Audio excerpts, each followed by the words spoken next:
Hello everyone and welcome back to my YouTube channel, All Things Taylor, just in time for a brand new Motivation Monday with your girl, Taeler Hendrix. All right guys, so I'm super stoked. Today I kind of wanted to give you guys a story about what happened to me on social media and then kind of give you guys some perspective. So I do not really show much attention to trolls. I get trolled almost every single day on every single one of my platforms all the time. There's not a day goes by where somebody doesn't say something really, really shitty to me, or they make assumptions that they have no right to make, but because there's freedom of speech, they technically have a right. And, you know, everybody feels entitled to information. Everybody wants, information, evidence, and you know, an explanation, and blah, blah, blah. It's like, if the situation or anything didn't happen to you, then you're not really entitled to that. Like, it's not anybody else's job to make you feel better about something that happened to them. That's not their job. They have no need or no obligation to make you feel better about something that happened to them. And this isn't specifically related to me. It's, something that I genuinely believe. I've seen when I was a teacher, I saw so many kids try to make their parents feel better about their parent, like, making mistakes. And it's like, that's not a child's job. It is not a child's job to make their parent feel better about the fact that they made a mistake. Instead, the parent should own up to their mistake. And, just because your child is a child does not mean that you shouldn't have to say you're sorry. Treat your child with respect, because then they're going to understand what respect is and feels like and looks like, so then they can expect respect when they go out and give respect in the world as adults. It really comes down to little simple things like that. You would be surprised how many parents are so condescending just because children are children. Just because they're children does not mean they're idiots. Okay, like, children understand way more than people give them credit for. They may not fully understand the gravity of whatever they're picking up on, but they know they're picking up on something. They just don't have the social skills or the worldly wisdom yet to understand it, but they are picking up on it. So why not be able to control that narrative and build that rapport with your child and that open, honest communication with your child? Like, hey, so-and-so, mommy messed up. Here's why, and I want to say I'm sorry, and I'm really going to work on it. And the best apology is changed behavior. So that's what we're going to try to do. Okay. Does that make sense? Stuff like that. Like, talk with your kid, not at, and, talk with people, not at people. So people use social media as an excuse for so many different things. But at the end of the day, if you're the person, you make a conscious choice to act like a mindless, heartless drone on the internet. The internet is the avenue, but you are choosing to go down that way instead of using it for good. And I think that's where people get too comfortable being behind their, little keyboards on their cell phones and their tablets and their laptops and whatever else, their smartwatches and everything. Take accountability. Like, sometimes all people want is to hear you say you are sorry. Okay? Sometimes when people show you hate, it has nothing to do with you and everything to do with them. They're just choosing you as the unfortunate outlet for their frustrations in life. A lot of times, that's all that trolling really is they want other people to be as miserable as they are. But the only way they're successful is if you allow it, okay? So that's when you have to take accountability for your own feelings and your own actions. And that leads me to what happened to me on social media this past week, okay? So I don't even know how I saw this. It must have just been the luck of the draw, because I don't get to see a lot of the comments a lot. I'm so busy, I miss a lot. It's really, really hard as one person to keep up with, like, hundreds of thousands of people. So very, very hard. Difficult. Anyway, I saw this comment, and the comment had nothing to do with the photo on my Instagram. So I posted this photo that I really liked. I was like, oh wow, like, looking at that photo makes me feel beautiful, and it makes me smile, and I think maybe it'll make other people smile too. So I posted this photo. It was a photo I took right before I filmed a recent episode of my Talks with Taeler Hendrix podcast on Channel Attitude. And ironically enough, Channel Attitude.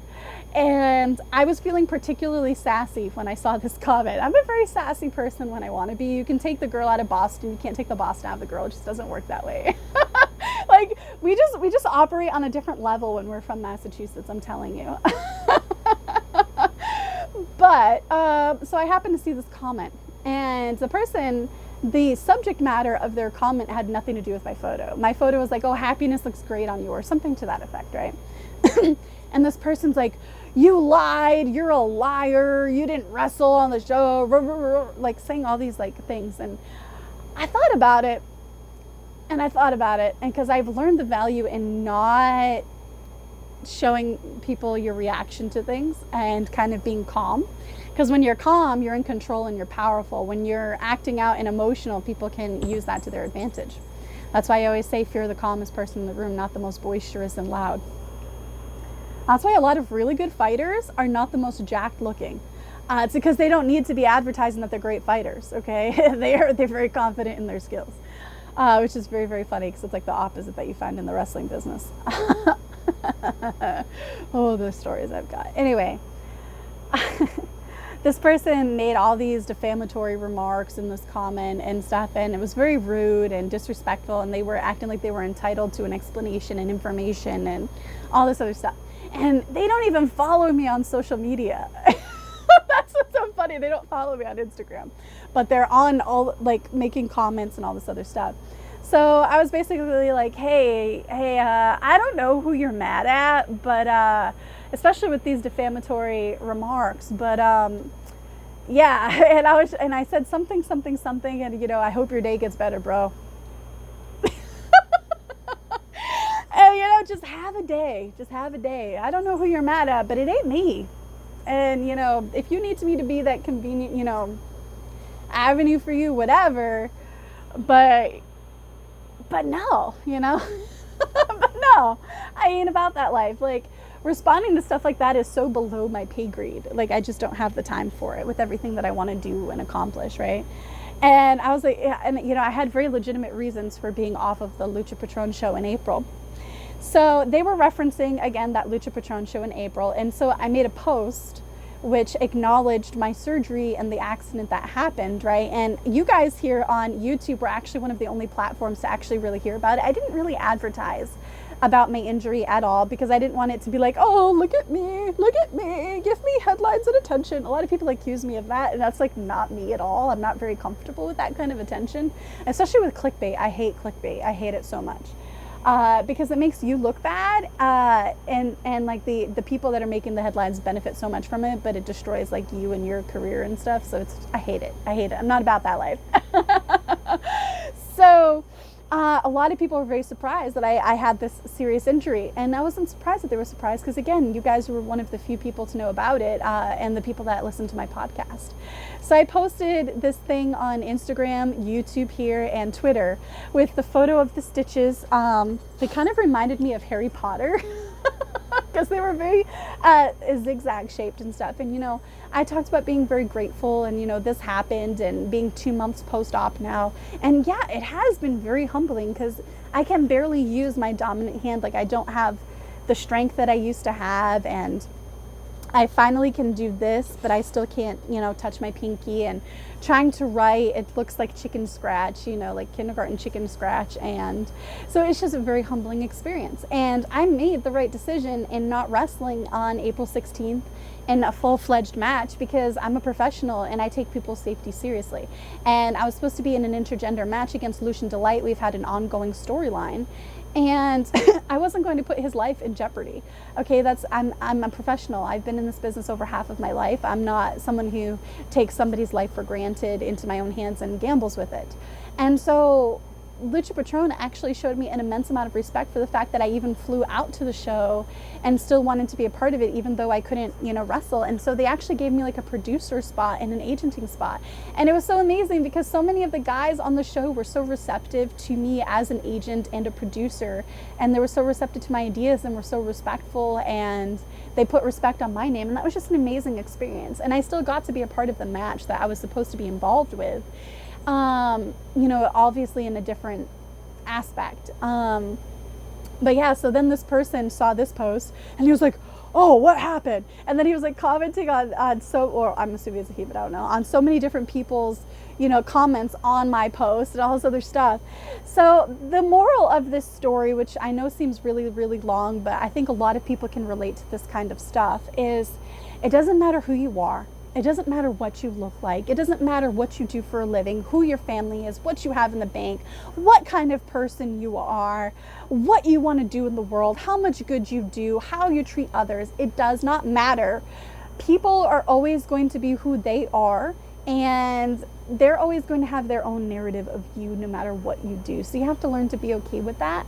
And that's a part of growth and maturity, is letting life really expose people for who they are and just focusing on yourself. Karma will do their thing. You know, it may take way longer than you want, believe me, I know.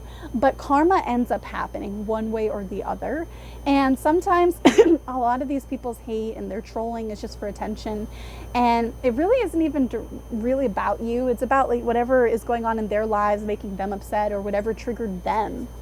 And you kind of have to learn to just be okay with not everyone liking you. There's billions of people in the world. There's bound to be people, the odds are there's going to be people that don't like you, whether it's justified or not. Just focus on yourself instead of judging others, and don't let one bad, comment ruin your whole day into your week, your month, your year, your life, your career. You're worth so much more than that. You are so much better than that. And this is a perfect example of what I'm trying to say. Is like, this person doesn't even follow me on Instagram, and they were targeting me, making accusations and saying all these things that had no merit or whatever. And then they were still trying to act like they were entitled to my injury. Like, why did it happen? Why didn't you tell your fans that you weren't going to be on the show? It's like, cards are subject to change for a reason. That was still a part of the show. And everybody that was there had great things to say, and they were still happy with me and my performance regardless. So be who you are.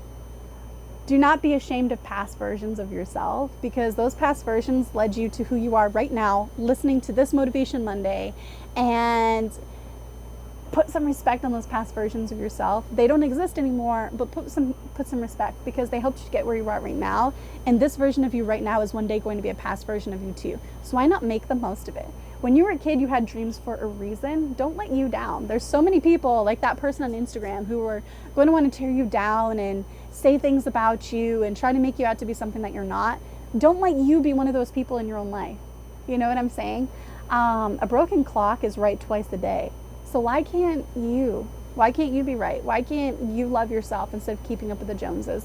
And understand that you are somebody special, because there's nobody else who's you. It's your DNA. It's your fingerprints and footprints on the world. Why not use that to go after it and make something of yourself that you can be proud of, so you can look back and give all the past versions of yourself a huge high five. You made it through the storm. You made it through the shizzit, and you made something of yourself. I think you deserve that. So don't let people get you down. Mind your tongue, mind your ego, mind your thoughts, mind your anger, mind your emotions. Why do I say those things? Because when you're angry, you gotta mind your temper. When you're amongst friends, you gotta mind your tongue, because you never know if those are truly friends, okay? When you're alone, mind your thoughts. Your self-talk is so much more important than how other people talk about you, okay? When you're in a group, mind your behavior. And when you're feeling so blessed, mind your ego. And you'll be surprised at how far you will go. Thank you guys for tuning in on this Motivation Monday. I hope you guys got something out of this story of what happened to me, and the reason why I wanted to share it, because I felt like so many of us could all relate to this in the social media world. Until next time, everybody.